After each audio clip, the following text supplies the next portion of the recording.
Bonjour. Orange est convaincu que la diversité est une richesse et une opportunité qui permet de développer notre performance et notre créativité dans un environnement en constante mutation. Cette diversité englobe les thématiques suivantes: égalité professionnelle entre les femmes et les hommes, égalité des chances, handicap et lutte contre les discriminations. Notre ambition, d'être une entreprise inclusive et solidaire et de la façonner à l'image de la société, c'est-à-dire constituée de nombreux profils qui font sa richesse et sa créativité, notamment en fidélisant les talents d'aujourd'hui et en attirant ceux de demain. Chez Orange, seules les compétences comptent. Nous travaillons sur des sujets, inclusion et diversité, depuis longtemps, avec des engagements forts grâce à la signature de nombreux accords, le cinquième pour l'égalité professionnelle et équilibre vie professionnelle vie privée, et le septième en cours pour le handicap. Ces accords nous ont notamment permis d'atteindre un taux de féminisation des effectifs de 37% en 2019. Chiffre remarquable pour une entreprise dont les métiers sont largement techniques. La mixité des métiers, en particulier les métiers techniques et numériques, est d'ailleurs l'un des axes de notre politique. Depuis plusieurs années, nous mettons en place de nombreuses actions internes et externes en favorisant les recrutements de femmes ou en déployant des actions de sensibilisation des jeunes filles, des collèges et des lycées à ces métiers techniques, en partenariat avec différentes associations dans le but de promouvoir cette mixité. Je pense également aux rencontres numériques pour elles, événement qui permet à des étudiantes de venir à la rencontre d'ambassadrices du groupe pour échanger sur les métiers et parcours professionnels possibles au sein de notre entreprise. L'inclusion est également une source d'innovation qui permet d'identifier des nouvelles façons d'interagir et de développer de nouveaux services. Depuis 20 ans environ, Orange mène une politique handicap active qui s'illustre par un taux d'emploi de 7,11%. Cette politique se décline sur différents axes tels que le recrutement de personnes en situation de handicap, la sensibilisation, le maintien dans l'emploi en aménagement des postes de travail pour permettre aux salariés en situation de handicap d'exercer leurs activités professionnelles au même titre que l'ensemble des salariés du groupe, ou encore la recherche et l'innovation. Notre priorité est d'offrir à nos collaborateurs des services toujours plus performants, accessibles aux personnes en difficulté d'usage et utilisables par tous. Ces programmes d'innovation technologique, déployés par nos experts, par le biais de nouveaux outils, à favoriser l'accessibilité numérique, l'accessibilité aux lieux et postes de travail, et en facilitant les échanges et la communication. Justement, je vous propose de découvrir notre atelier animé par nos expertes. Merci. Bonjour, donc Sylvie Hubert, je suis directrice du centre de compétences en accessibilité numérique chez Orange. Notre rôle est d'apporter de l'expertise d'accessibilité auprès de l'ensemble des parties prenantes du numérique. Nos activités donc consistent à simplifier les recommandations issues de normes ou de bonnes pratiques, de créer des outils pour faciliter la mise en œuvre de ces critères et surtout de faire beaucoup de formations. Notre périmètre couvre tout le numérique, donc ça peut être le web, les applications mobiles, les vidéos, tout ce qui est documents numériques, aussi les réseaux sociaux, les push-mails par exemple, les push-mails marketing. Alors, je voulais mettre en avant déjà un frein très important à l'inclusion numérique, qui est le manque de visibilité des personnes en situation de handicap. Elles sont peu montrées en général dans les médias. On a souvent peu conscience de leur nombre, alors qu'elles représentent quand même 15% de la société. Peut-être une des raisons, c'est que 80% des handicaps sont invisibles. N'empêche, pour qu'on puisse penser handicap quand on fait de l'innovation, il faut qu'on rende plus visibles les personnes en situation de handicap. C'est pour cette raison que nous avons mis en place des personas. Donc, qu'est-ce que sont les personas? Ce sont des personnes fictives qui représentent des profils d'utilisateurs types. Dans notre contexte, on voulait surtout faire prendre conscience des solutions de handicap numériques et du fait qu'il y a des solutions. Donc les handicaps, hein, de numérique, c'est bien sûr la non ou la malvoyance, mais aussi les arthroses des mains, par exemple, la dyslexie, l'épilepsie, et puis aussi des contextes qui ne sont pas vraiment des handicaps, mais des limitations liées à un contexte particulier. Imaginez par exemple quand vous êtes dans un pays et que vous parlez mal la langue, et ben c'est plus compliqué de vous exprimer et de comprendre ce qui va se passer. Il fallait aussi que nos personas soient représentatifs de nos clients et de nos salariés. Donc nous avons donc créé comme ça une dizaine de personas avec plusieurs objectifs. Donc déjà, le premier objectif, c'était faire prendre conscience par ce qu'on appelait une fiche technique des aspects donc de handicap, des usages et des handicaps numériques des personnes. Donc ces aspects-là sont surtout destinés aux personnes, aux designers, aux concepteurs, aux développeurs, et ils permettent aux personnes donc d'être sensibilisées et de concevoir de nouveaux produits. On a aussi traité un autre aspect qui est l'aspect plutôt personnel de ces personnes, c'est-à-dire qu'est-ce que ces personnes aiment d'un point de vue passion, loisir, habitude et aussi leurs frustrations. Et là, c'est plutôt à l'adresse des équipes marketing lorsqu'elles créent un produit pour l'imaginer et prendre en compte l'ensemble des besoins. Et puis, on a besoin aussi, ce que je disais, hein, il y a un manque de visibilité. Donc, on a besoin de voir plus les personnes en situation de handicap. Donc, on a mis en place des affiches utiles pour la communication et comme outil pédagogique. Voilà, donc un des aspects importants, hein, avant toute innovation, se rendre compte de l'importance de mettre en visibilité les personnes en situation de handicap. Je voulais parler donc de l'importance des normes et des bonnes pratiques. Les plus importantes innovations pour les personnes en situation de handicap sont celles que l'on fait donc pour tous. Et donc, quand on dit pour tous, c'est y compris les personnes en situation de handicap ou les seniors. Et la conformité aux standards qui existent est la manière la plus simple et la plus directe pour atteindre cet objectif. L'exemple le plus connu, c'est donc le standard du web, qu'on appelle les Web Content Accessibility Guidelines, donc les recommandations pour l'accessibilité du web, qui sont éditées par l'organisme du W3C, éditées depuis la création de l'Internet, et qui permettent donc de traiter déjà une grande partie des problèmes de situation de handicap. Cela se traduit en France par une loi, la loi pour une république numérique, dont le décret a été publié en juillet dernier. L'objectif de cette loi, hein, c'est donc que toutes les ressources numériques, donc quand on parle ressources numériques, on parle site web, applications mobiles, documents PDF, vidéos, donc que tout soit accessible et donc suivre les critères d'accessibilité, les normes et les bonnes pratiques internationales. Ce décret, il a 4 obligations principales. Il a donc les 2 premières sont rendre public un schéma pluriannuel de maximum 3 ans qui décrit l'engagement d'une entreprise sur l'accessibilité, et puis ensuite accompagné par un plan d'action annuel à mettre à jour autant que nécessaire pour dire comment va être mise en œuvre cette stratégie ou le schéma de mise en accessibilité du numérique de chaque entreprise.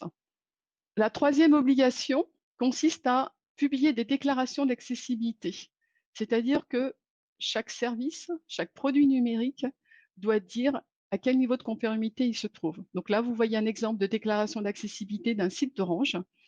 Donc nous avons commencé à en faire. C'est récent, hein, le décret date de l'année dernière. Il y a beaucoup, comme une entreprise dans une entreprise comme Orange, il y a énormément de sites, hein.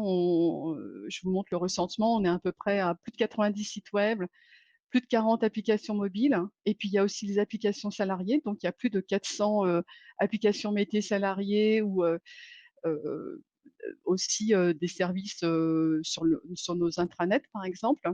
Oui. Voilà, c'est donc cette troisième obligation, faire cette déclaration d'accessibilité. La dernière obligation principale,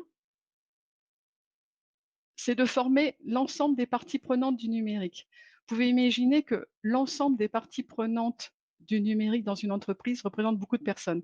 C'est pas seulement les équipes projets qui fabriquent des nouveaux services numériques, c'est aussi tout le marketing. Par exemple, quand on écrit un push mail marketing vers les clients, eh ben, ce push mail doit être accessible. À chaque fois qu'on fait un sondage aussi vers les clients, il doit être accessible. À chaque fois qu'on met à jour, je sais pas, un catalogue de services sur son site e-commerce, il doit être accessible. Donc, jusqu'à maintenant, on formait environ 1000 personnes, hein, sur l'accessibilité numérique tous les ans. On s'est bien rendu compte qu'une société grande comme Orange, avec, rien qu'en France, plus de 70 000 salariés, il nous fallait beaucoup de temps pour former l'ensemble des salariés. Nous sommes donc en train de mettre en place un e-learning qui va durer, avec un minimum de 30 minutes et puis 45 minutes pour ceux qui veulent aller plus loin, dont l'objectif est de vraiment sensibiliser l'ensemble des parties prenantes en leur disant ça existe, l'accessibilité numérique, et vous êtes acteurs, vous êtes tous acteurs, et donc en leur donnant le minimum pour soit agir eux-mêmes, c'est-à-dire par exemple écrire un email accessible, soit aller plus loin, et puis donc aller classiquement vers les formations déjà existantes. Et puis évidemment, mettre en place l'accessibilité numérique, ce n'est pas facile, hein, il faut mettre en place de nouvelles habitudes. Donc, nous avons créé des solutions open source, alors créer ou utiliser des solutions open source pour faciliter la vie des équipes projets. Et donc là, vous voyez des exemples où nous avons fait un site de recommandation. Nous avons aussi, nous proposons aux équipes projets un framework de base pour créer des sites web qui soit qui est à la fois à la charte Orange et accessible. Et puis, nous utilisons aussi des solutions open source non créées par Orange. Par exemple, Axe, donc ça, c'est pour les équipes projets, pour les développeurs, ou bientôt l'outil Tanaguru qui permet de faire une supervision ou des audits de sites web. Voilà, donc pour cette partie. Alors, je viens de vous parler de l'importance de suivre les normes et donc le fait que l'innovation doit vraiment respecter les normes qui permet de faciliter l'accès au numérique. Mais il y a aussi du numérique qui permet l'innovation. Et donc, on a voulu utiliser les imprimantes 3D avec un objectif précis, qui était améliorer le quotidien des personnes en situation de handicap. Donc, l'avantage des imprimantes 3D, c'est que ça permet vraiment de prototyper rapidement des solutions adaptées, voire uniques, à des personnes en situation de handicap. Donc, nous voulions fabriquer des objets simples pour faciliter le quotidien. On a donc fait quelques interviews avec des associations et donc je vais vous montrer quelques exemples. Donc le premier exemple, c'est un plan de bâtiment, donc basé sur un exemple réel, hein, un exemple de bâtiment d'Orange qui se trouve à Toulouse. Donc là, vous ne voyez pas la maquette finale, hein, mais bien l'objectif est de donner à une personne non-voyante un aperçu général d'un bâtiment avec l'emplacement des différentes pièces. Souvent, les personnes aveugles savent, par exemple, aller directement à leur bureau ou à leur cantine. Mais si elles se retrouvent par hasard dans un endroit inhabituel du bâtiment, elles ne savent pas se retrouver. Là, ça leur permet d'avoir une idée générale du bâtiment et de savoir au moins d'avoir une idée où elles vont se retrouver. En autre exemple, là, pour les personnes qui ont des cannes blanches, souvent les personnes, ça a dû vous arriver dans un restaurant où d'un seul coup, il y a une canne blanche qui tombe par terre parce que les personnes ne savent pas où poser leur canne blanche.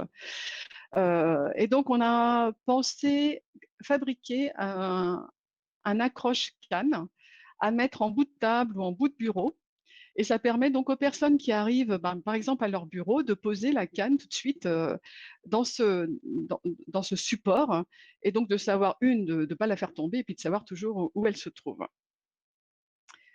Et puis, un dernier exemple, nous avons aussi, l'innovation, c'est aussi d'être adaptif. Et nous avons donc été opportunistes avec la Covid-19, hein. Nous avons modélisé cette clé anti-Covid qui permet d'ouvrir les poignées de porte, d'utiliser un terminal bancaire ou d'appeler un ascenseur. Donc là, vous voyez le stade prototype, hein, qui a été fait pendant le confinement. Et ce qui fait que, contrairement à la modélisation où nous avons prévu une clé aux couleurs d'orange, et ben la clé a été faite avec les moyens du bord, hein, et donc là, vous voyez une clé rose, qui est voilà, qui attend de retour, on va dire, à l'ouverture de nos Fab Labs pour faire une clé qui sera bien aux couleurs d'orange. Voilà, donc je vous ai, parlé, essentiellement, hein, de l'importance d'appliquer les standards d'accessibilité, comme précondition à l'accès au numérique. C'est cependant pas toujours suffisant, pour, garantir une expérience inclusive. La suite va vous montrer un aspect complémentaire avec la conception centrée utilisateur et je laisse la parole à Valérie Botrel qui va approfondir cet aspect. Bonjour, Valérie Botorel, je suis ergonome en interaction homme-machine. Mon métier est de faciliter la relation des utilisateurs avec les objets et les interfaces numériques. Je travaille à la conception de nouveaux services au sein d'une direction d'Orange qui fait de l'innovation. Notre approche de conception est centrée utilisateur, c'est-à-dire que l'on conçoit les services pour eux et avec eux.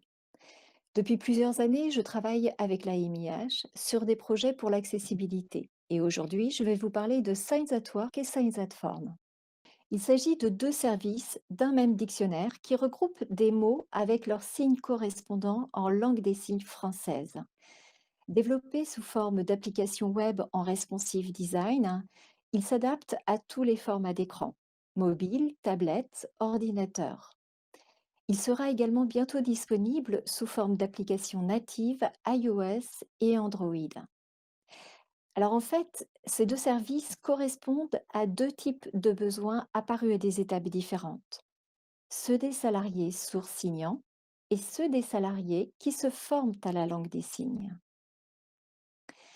Nos collègues sourds signants, comme les interprètes, ont besoin d'être au courant des évolutions du vocabulaire et des néologismes professionnels. Comment dire proxy, livebox, coopnet en langue des signes? On peut voir tous les signes du dictionnaire et les filtrer par critères. Chercher un mot en le sélectionnant, on voit son signe, la possibilité d'ajouter une variante de ce signe, des commentaires pour partager entre collègues dans toute la France, ou ajouter ce signe à une liste pour la partager avec les interprètes. Sa description texte ou LSF peut être aussi associée à ce signe. On peut aussi solliciter tout le monde et voir les signes demandés par les autres, ou demander soi-même un signe et en voir la liste. Et aussi, bien sûr, ajouter un signe au dictionnaire. Enfin, il est possible de partager avec des communautés métiers ou des communautés projets que l'on peut créer. Il relève davantage des mots courants du quotidien. Dans notre direction, nous avons démarré à 20 participants et sommes aujourd'hui 10 irréductibles engagés dans une formation en langue des signes depuis plus de 2 ans et demi maintenant. Nous commençons à avoir un niveau assez intéressant. Cet apprentissage a été motivé par la présence de Laurent dans l'équipe, notre collègue sourd. Bien que Laurent soit un expert de la lecture labiale, nous souhaitions favoriser nos échanges, notamment pendant les moments informels. Pour ma part, il s'agissait aussi de communiquer avec lui au quotidien sur des projets que nous menons ensemble. Et en dehors de notre direction, d'autres apprenants, dans des parcours plus individuels, se forment également sur plusieurs sites d'Orange un peu partout en France. Le cœur de notre démarche réside dans l'expérience utilisateur. Pour cela, dès le départ de la conception du dictionnaire, nous avons inclus nos collègues sourds pour comprendre quels étaient leurs besoins. Nous avons ensuite spécifié, conçu, maquetté, accompagné le design du service et les développements. Alors, dans cette dynamique d'innovation, nous avons eu l'opportunité de travailler avec un grand groupe industriel de l'aéronautique et on a pu ainsi confronter nos besoins et faire tester le service par des salariés issus d'un secteur très différent du nôtre. C'est aussi une forme de diversité. Nos collègues salariés restent pleinement co-acteurs dans notre processus d'amélioration continue. Ils participent à des tests du service et nous font part de leurs remarques et suggestions pour nous permettre de continuer à améliorer l'expérience utilisateur. Alors, avec le télétravail généralisé, c'est par visio que nous échangeons en ce moment avec eux. Alors maintenant, nous prenons de la hauteur. Il se trouve que, au cours d'un événement qui était prévu juste au moment du confinement, nous devions présenter plus largement Signs at Work aux salariés sourcilignants afin qu'ils se l'approprient, l'enrichissent et partagent la LSF dans l'entreprise. Ce n'est donc que partie remise. Signs at Form s'enrichit de nos vidéos et est un vrai soutien dans notre progression en langue des signes. Mais pas seulement. Cela a également permis de mieux inclure Laurent à notre vie d'équipe et de vivre une belle aventure humaine. La prochaine étape est de faire connaître le dictionnaire aux dizaines d'autres apprenants du groupe et de faciliter aussi leurs échanges avec les collègues qui les entourent et qui utilisent la LSF. Pour terminer, j'aimerais évoquer 2 autres services qui ont vocation à être intégrés dans notre écosystème d'outils d'entreprise déjà en place. Le premier s'appelle Plaza. Il favorise le développement de notre réseau social d'entreprise et facilite nos échanges entre communautés métiers et groupes d'entraide. Il est actuellement utilisable en langue française uniquement. Nous avons développé un forum multimodal enrichi en fonctionnalités d'échange LSF, afin de permettre à nos collègues sourcilignants de bénéficier des mêmes potentiels d'échange que cette plateforme groupe. Le deuxième service est notre intranet d'Orange. Il permet de s'informer sur la vie du groupe grâce à de nombreuses communications internes et notamment sous forme de vidéos.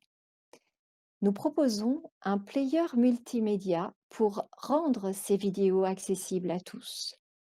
La sélection du profil d'utilisation adapté à ses besoins, la malvoyance, la surdité, la motricité ou la concentration, agit sur différents réglages prédéfinis et facilite la navigation dans les menus et dans les contenus vidéo. Ces 2 exemples reflètent également notre souci de prendre en compte les besoins de nos collègues dans leur diversité, leur spécificité, leur culture et leur langue. Nous travaillons à apporter dans l'offre de nos outils d'entreprise des solutions basées sur une accessibilité multimodale adaptée pour mieux comprendre et mieux communiquer. Pour qu'ils soient pleinement opérationnels et déployés dans l'entreprise, nous avons besoin du soutien et du savoir-faire de la direction de l'infogérance que nous challengeons pour intégrer ces outils dans l'offre aux salariés. Je donne maintenant la parole à Patricia Loubet. Bonjour, Patricia Loubet, ergonome dans le maintien dans l'emploi et expert accessibilité chez Orange. J'étudie chaque situation individuelle de handicap et mon équipe assure le soutien. Nous agissons sur l'environnement en prenant soin de la compatibilité des aides techniques avec nos outils internes. Nous industrialisons aussi certaines solutions comme celles présentées aujourd'hui. Je suis moi-même salariée avec une reconnaissance d'un handicap, une RQTH. Je suis malentendante avec une compensation suffisante grâce à des appareils auditifs. Aujourd'hui, je vous présente un projet de téléphonie pour salariés sourds et je vais préciser d'abord le contexte.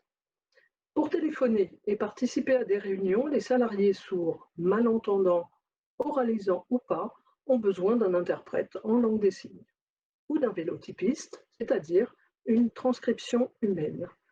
En 2010, l'innovation d'Orange, avec son partenaire à l'époque WebSourd, développe un service centre relais téléphonique, CRT, accessible via une tablette. Cette tablette connectée à une box était obsolète depuis 2017. Nous étions justement en plein déploiement d'une solution plus nomade, grâce à une tablette Android plus carte SIM. Un séminaire était prévu le 9 mars avec remise des tablettes en main propre. Avec le Covid, il a fallu changer nos plans et intervenir rapidement car 60% n'avaient pas emmené leur ancienne tablette et 50% n'avaient pas de moyens pour se connecter au réseau Orange. Un risque important d'isolement dans ce contexte complexe de communication. Dans cette situation, et avec les contraintes liées au Covid, il a fallu informer, orchestrer, associer, accompagner. Et nous allons voir comment et pourquoi. Informer nécessite que tous nos contenus soient traduits en LSF. Nous avons dû faire face à 3 contraintes. Vidéo trop lourde par mail, 50% des salariés sont hors réseau et nous n'avons pas d'extranet. Helios nous a soutenus en intégrant sur leur site nos traductions LSF ainsi que des démos de mise en service de l'outil. Avec le Covid, il a fallu orchestrer la configuration et la livraison des matériels, car nos tablettes, accessoires et cartes SIM étaient éparpillées à 3 endroits différents. Orchestré avec l'aide aussi de 2 salariés utilisateurs du CRT. Christophe, technicien, qui a configuré les tablettes et a organisé les livraisons Chronopost. Jean-François, contributeur accessibilité et bilingue LSF, c'est lui qui avait déployé la première tablette en 2010. Il a été notre traducteur LSF, il a fait adapter les démos au public sourd, il est en relation directe avec les salariés. Cela nous a permis une vigilance et de mieux gérer les imprévus dans ce contexte hors norme. Mais il a fallu aussi associer 2 acteurs majeurs, les managers et les correspondants handicap, car dans ce contexte exceptionnel, ils ont été des personnes ressources. Ils nous ont donné les permissions de livraison et avoir des coordonnées joignables. Ils reconnaissent aussi leurs difficultés à communiquer avec leurs salariés. Ils se sont sentis isolés. Associé et orchestré a été rendu possible grâce à un collectif et une solidarité entre les fonctions et les entités, ainsi qu'avec le prestataire Helios. Pour bien accompagner chaque salarié sourd, cela nécessite de bien identifier leurs difficultés de communication. Sachez qu'il y a plusieurs niveaux de compréhension de la langue, car déchiffrer l'écrit ou la langue signée ne veut pas dire qu'on en comprend le sens.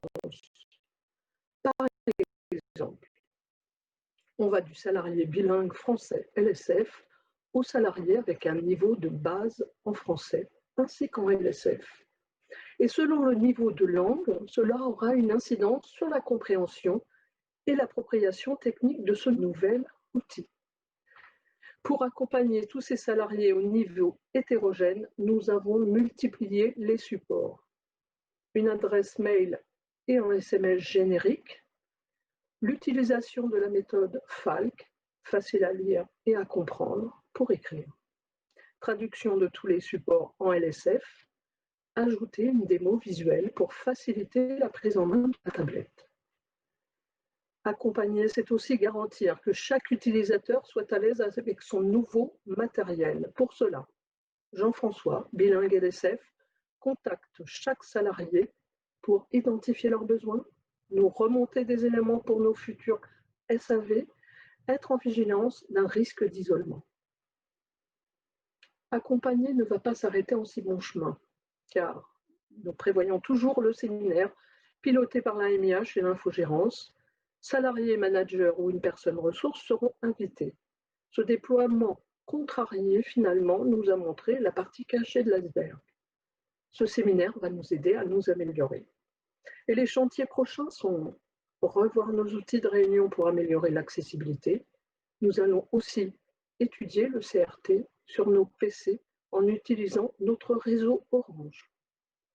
Merci.